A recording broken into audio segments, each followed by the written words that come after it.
souls being born now, these children are very advanced. They're crystals. And they're being born with their eyes wide open.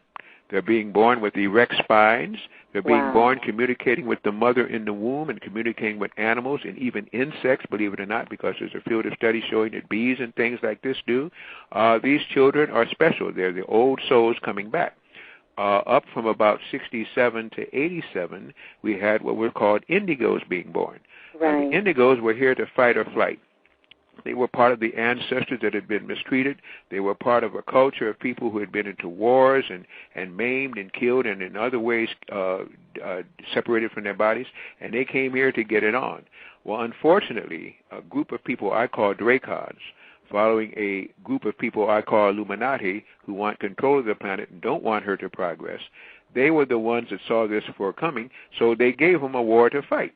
They came in here to fight them, but they came in and they gave them wars to fight, like at Vietnam, like in the Persian Gulf, like wherever they want to, and instead of fighting who they should, they used that vehemence and that physical activity to do just in fighting whoever they say, themselves or anybody else that they were instructed to. And I laugh with that, but not to laugh because it's funny. It's very tearful. I laugh to stop from crying, to see how those men were misused and those women were misused.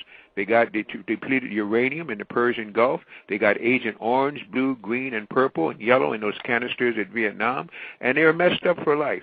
And then, of course, the last part, and a lot of the brothers and sisters don't like me to say it, but they got them fighting the air in what they call gangster rap, and fighting and acting bad and evil, but who are they fighting? Nobody but themselves, acting stupid up there, cursing to let loose all that venom, but the venom was misused. It could have been channeled in mind control with that same kind of vehemence and gotten much more effectiveness. So we've been misused as a people, but in many cases, it's the parents that have allowed it and the propagated ignorant children then because of ignorant parents that continue it. I know the people don't like that, but it's how I feel.